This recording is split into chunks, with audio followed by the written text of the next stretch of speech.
Partir, s'exiler, voyager. Tout accent est le plus beau des accents. On est d'accord, c'est absolument charmant. Ouvrons nos oreilles. Ah, du pain! Écoutons la voix des étrangers. Mais oui, c'est ça. C'est les gens qui sont importants. Ça me touche beaucoup parce que je crois que je peux parler de mon quotidien finalement.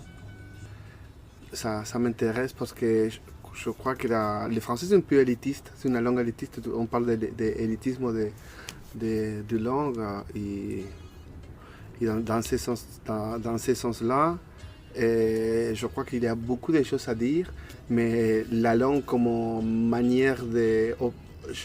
Peut-être je voudrais parler de la langue comme matière d'oppression par rapport à celui qui parle bien et celui qui ne parle pas bien. Et ça me touche, ça me semble une question super intéressante à aborder. Vous écoutez la voix des étrangers. J'ai ouvert le micro pour écouter la voix de Germán, un Argentin qui vit à Bruxelles. C'est l'histoire d'une rencontre spontanée et conviviale sur ma terrasse en plein été. En compagnie de Noémie et Martina, deux amies formatrices en français langue étrangère comme moi, nous commençons ce voyage sonore et francophone avec la voix de Germán. Je m'appelle Germán. Et tu viens d'où ? Je suis argentin. J'habite ici à Bruxelles depuis 5 ans déjà. Qu'est-ce que je peux raconter? Maintenant, je travaille, je suis technicien dans une association, mais je fais la fois d'éducateur. On dit toujours homme tout faire. Et voilà, c'est ça.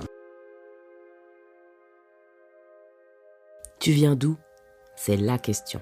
The question. Une question simple, mais souvent les réponses sont bien plus complexes et intéressantes. Mais aussi, tu parles combien de langues ? Ou plutôt, quelles sont tes langues ? Hormis l'espagnol d'Argentine et le français de Belgique. Est-ce que nommer un pays suffit à définir une identité ?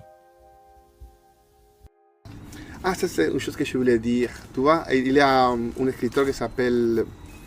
je ne me rappelle pas le nom, mais il parle de la veine ouverte d'Amérique latine, qu'il parle, tout le monde a des sangs amérindiens. Il y a certains dans les veines et des autres dans les mains. Alors moi, ma partie, c'est dans la veine parce que je suis Guarani, en fait. Et qu'est-ce que c'est, Guarani ? Guarani, c'est une tribu originaire du nord-est de l'Argentine, entre Misiones, Paraguay et Brésil. Okay. Mais en fait, il parle le Guarani. Mais... Donc tu veux dire une langue ? C'est une langue, et maintenant c'est une langue officielle au Paraguay. Mais avec l'immigration, et à partir de la colonisation, les gens cachent sa langue. Et je crois qu'on a perdu notre langue. Comment se retrouve-t-on plongé dans un univers culturel et sonore différent ? D'où vient l'envie ou le besoin d'apprendre une autre langue ? En fait, en Argentine, j'ai jamais beaucoup voyagé. Depuis quand j'arrive à mes 25 ans, je dis ok, je veux voyager, je veux vivre, je veux rencontrer de nouvelles personnes qui pensent différemment à moi. Et alors, j'ai commencé à faire les caminos de Che Guevara. Je suis allé à Tucumán, Salta, Jujuy. Et la Jujuy est la frontière entre... C'est un chemin super connu, c'est la Quebrada de Humahuaca. Et dans une petite ville, j'ai trouvé, dans mon premier voyage, 3 francophones en fait.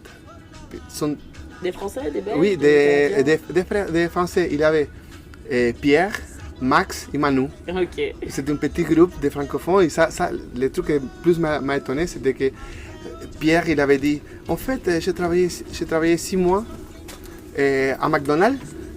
Et avec ces 6 mois que j'ai mis l'argent de côté, j'ai fait un voyage de 6 mois pour l'Amérique latine. Et ça, c'est dans ce moment-là que j'ai dit, waouh, si je travaille 6 mois à McDonald's, je ne peux pas acheter une paire d'Adidas, quoi. Alors je dis, non, Alors je disais, alors, dans ce moment-là, je dis, ok, il y a quelque chose qui passe dans cette monde, dans cet autre côté du monde, que ça passe pas ici. Alors je veux aller rencontrer cette gens pour voir comment ils font.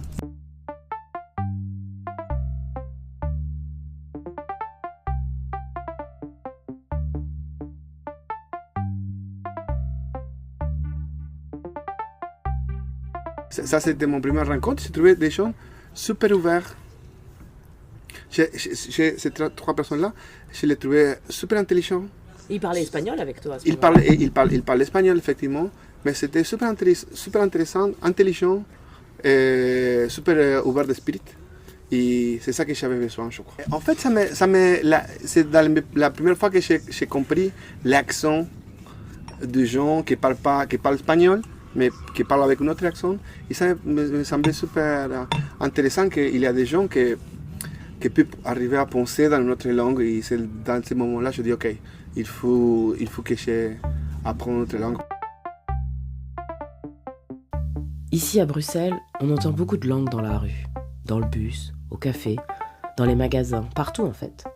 Parfois, c'est des langues qu'on connaît, d'autres qu'on reconnaît sans les comprendre. Et parfois, ce sont des langues totalement inconnues. Comment se retrouve-t-on ici? Et pourquoi Bruxelles? Comme je te disais, il y avait mon pote et ma copine qui sont invités à Belgique. Okay. Pour moi, c'était super facile. J'avais tapé les indices sur Google, tu vois. Oui. Comment ça va en Espagne pour un migrant, comment ça allait à Portugal, Italie, France. Et j'ai commencé à monter. Et je n'ai pas pu monter pas plus que Belgique, tu vois. Comment on apprend à parler dans une langue étrangère? Comment ça se passe concrètement quand on apprend le français?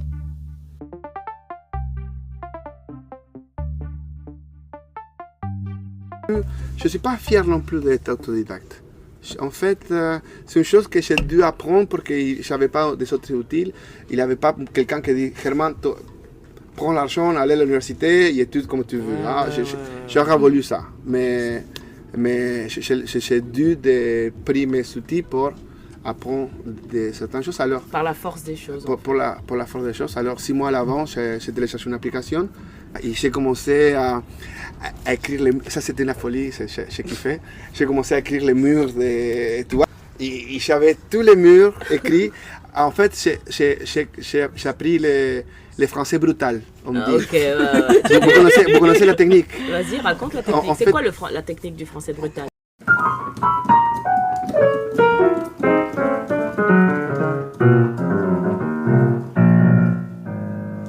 Il y a pas d'autre manière. En fait, tu dois apprendre les 20, on va dire, pour faire un petit numéro rond, les 20 verbes fondamentaux de conjugation. Et les savoir dans la première conjugation de la première personne du singulier.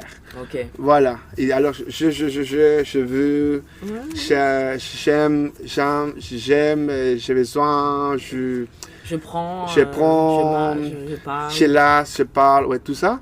Et voilà. Et tu peux aller à un magasin, je veux ça. Après, c'est pas trop poli. Hein.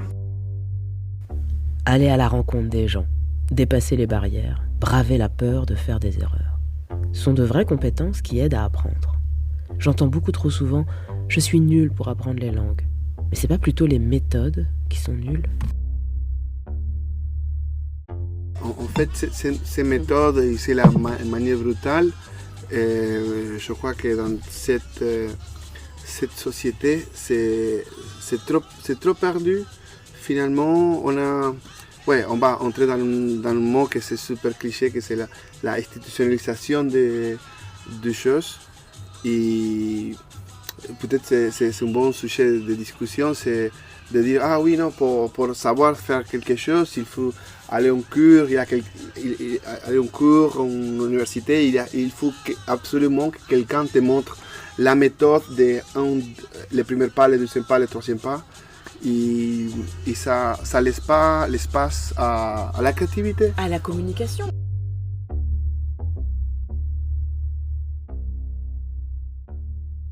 Moi, j'ai appris l'italien très tôt à l'école. Bonne élève, je connaissais les verbes, les règles de grammaire et je savais même rouler les R. Mais la première fois que j'ai dû parler en Italie à un vrai Italien pour acheter du pain, j'étais tétanisée. Alors, comment dépasser la barrière de la langue et la frustration qui l'accompagne? Mais imagine-toi que je suis une migrante et je dois partir, je suis un enfant, je t'avais raconté, et je dois penser combien d'argent je dois envoyer au pays, envoyer à mon pays pour aider financièrement à ma famille.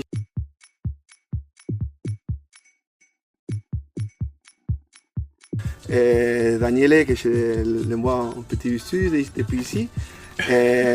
Ah, Daniele, un bacio. Daniele, bacio. Daniele caro. Elle m'a invité, il avait un grand réseau, à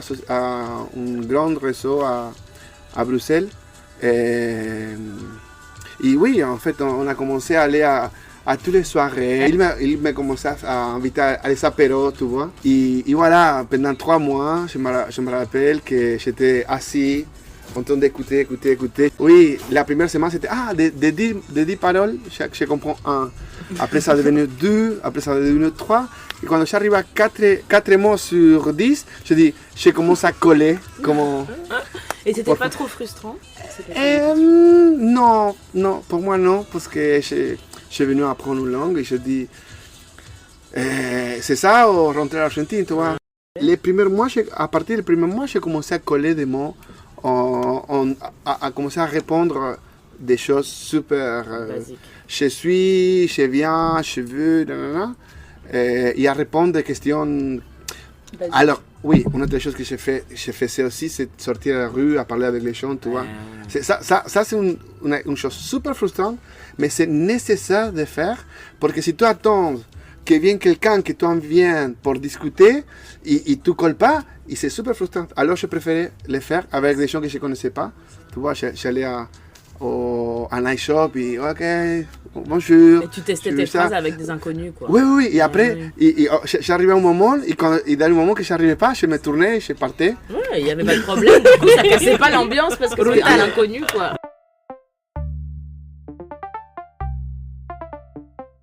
Ok, premier contact établi. On commence à survivre. On se débrouille, quoi. Mais qu'est-ce qui se passe quand la musique de notre langue d'origine s'invite dans cette nouvelle langue? Il y a 3 ou 4 ans, je disais, je veux des pains. De quoi? De pain. De quoi? De pain. De quoi? Du pain. Ah, du pain. Je dis, ouais, merci. Grand merci. J'étais dans le rayon de la boulangerie. Qu'est-ce que je vais vouloir? Oui, des poissons peut-être. Pain.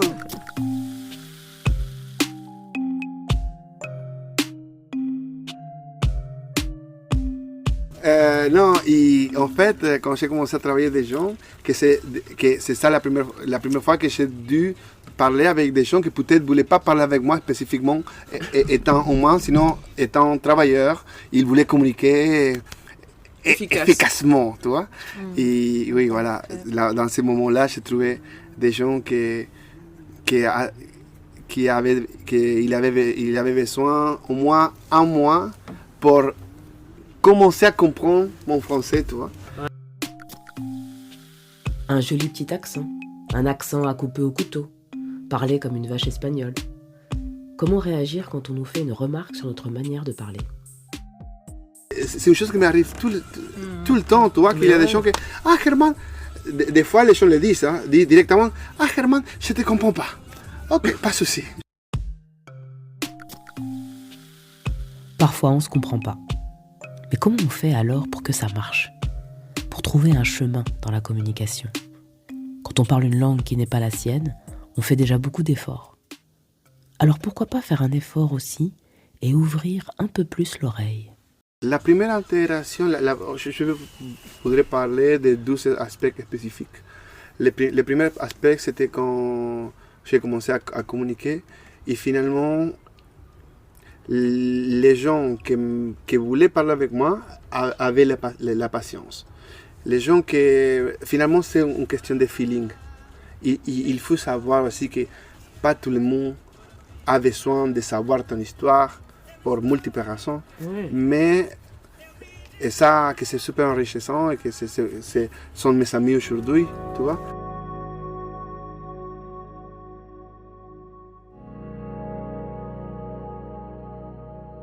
Quand tu apprends une langue après les 30 ans, il va avoir un accent fort. Je sais qu'ici, ça ne s'entend pas parce que je parle excellent.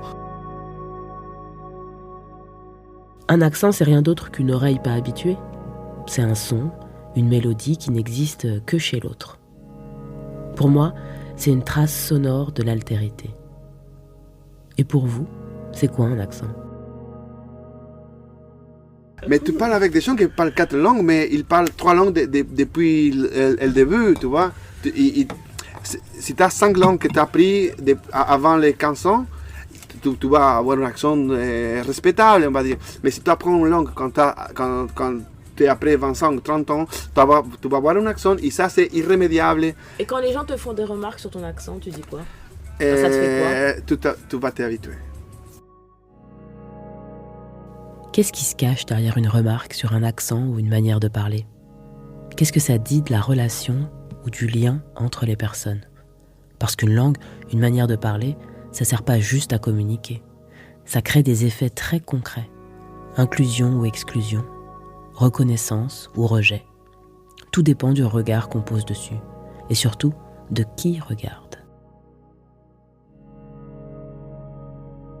Je travaille dans les milieux alternatifs, social, effectivement. Il faut avoir une petite ouverture, tu vois. Mais je vais raconter, c'est drôle pour moi, c'est pas choquant. Mais il y a quelques mois, j'ai fait une formation de CNV. Je ne sais pas si vous le connaissez. Ça veut dire quoi, CNV? Communication non violente.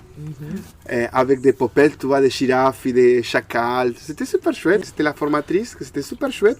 Mais il était chouette pendant toute la formation, super ouvert d'esprit, tout ça.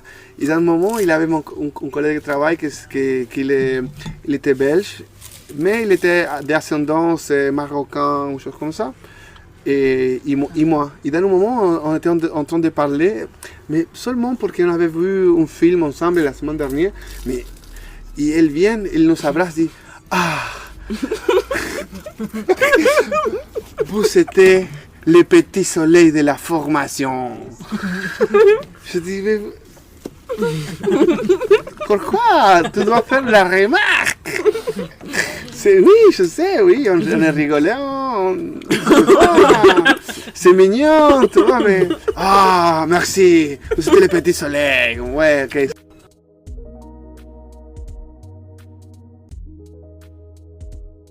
Avec la voix de Herman, on comprend que quand on arrive dans un pays, on a besoin de fonctionner dans une société, de se débrouiller pour s'exprimer, et exprimer ce dont on a besoin, poser des questions simples.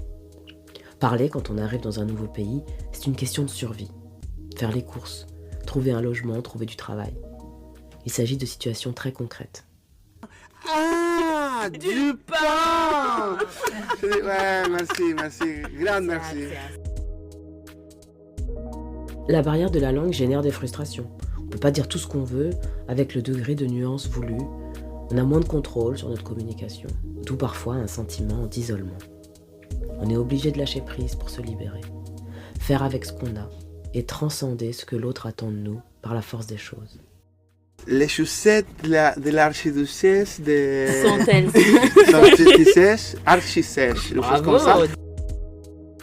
Merci à Herman pour son témoignage qui amorce notre réflexion socio-linguistique. À bientôt. Finalement, la langue, c'est un moyen et pas la fin.